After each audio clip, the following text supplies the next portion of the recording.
ladies and gentlemen, members of the jury, members of the Roll the Tape film crew.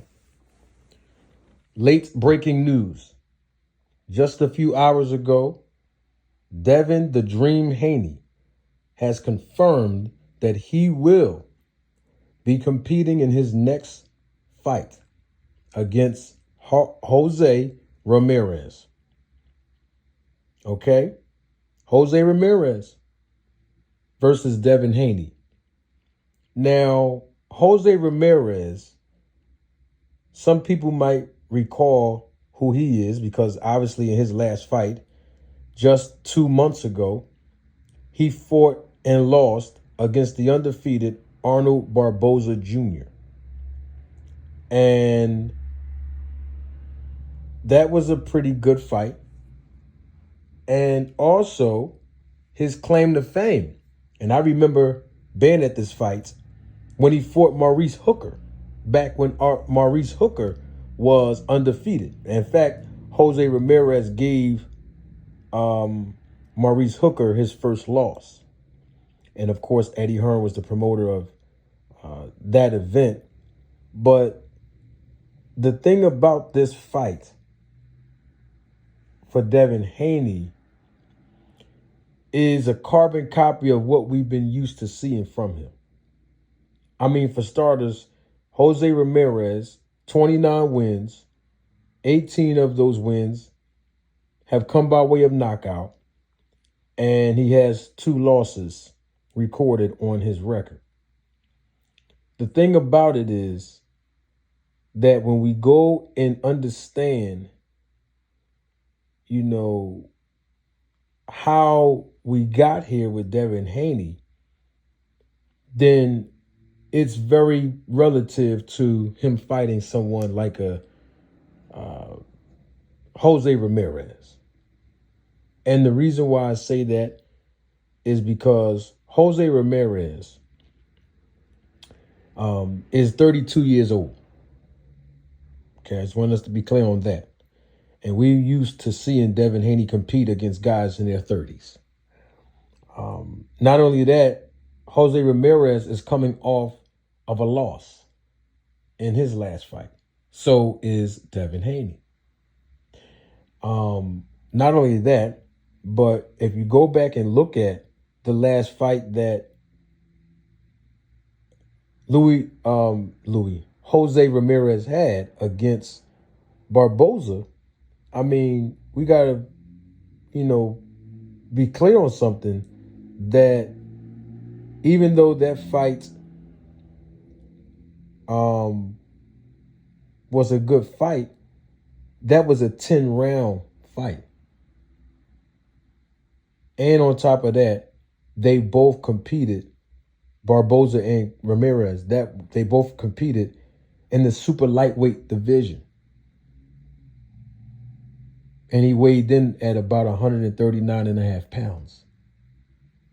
So where I'm getting at with this is Jose Ramirez is going to be the naturally smaller fighter against Devin Haney.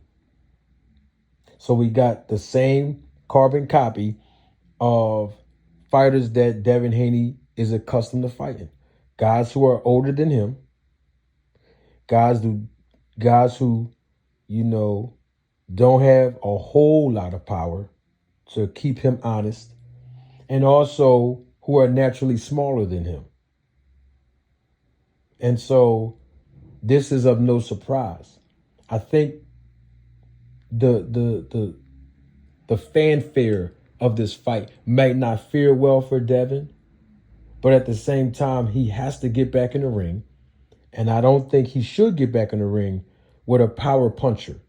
Me personally speaking, and me professionally speaking as a professional boxing manager.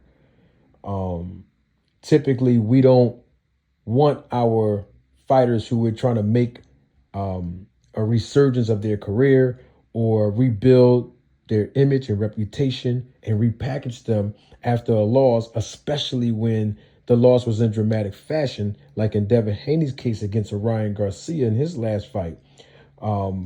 We don't want to put them in there with a heavy puncher, right? And so this is right around the alleyway of Devin Haney fighting an opponent like this.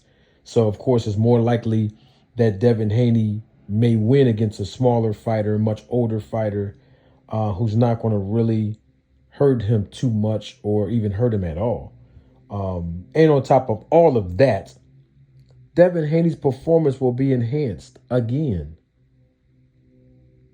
because he's with Victor Conte and the snack protocol. And so, of course, he's probably more likely to win this fight.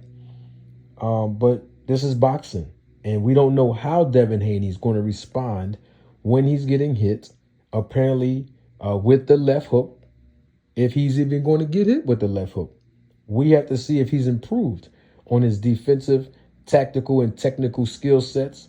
And also, he's going to be expected to win in dominating fashion since this guy is older than him and much lighter than him weight-wise. Okay?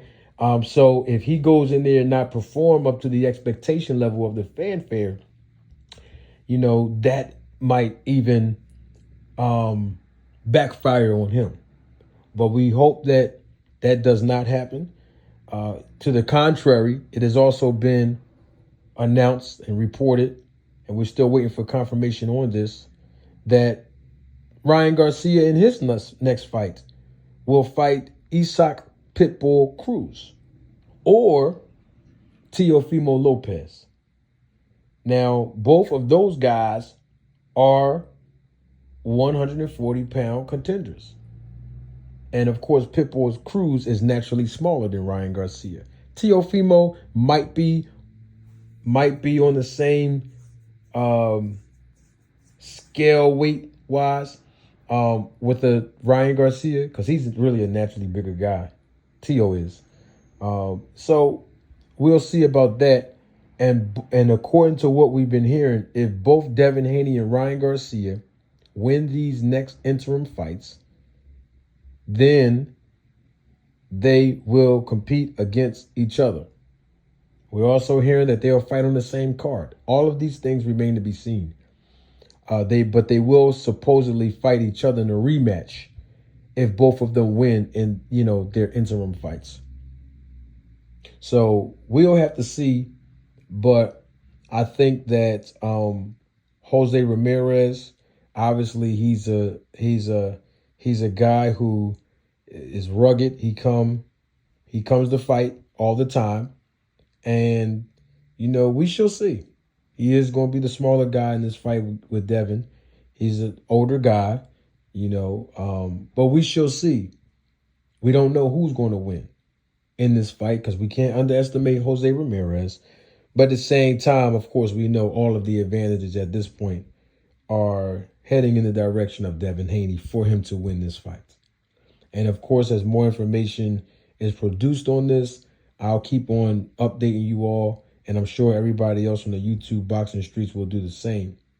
But, I'm interested in seeing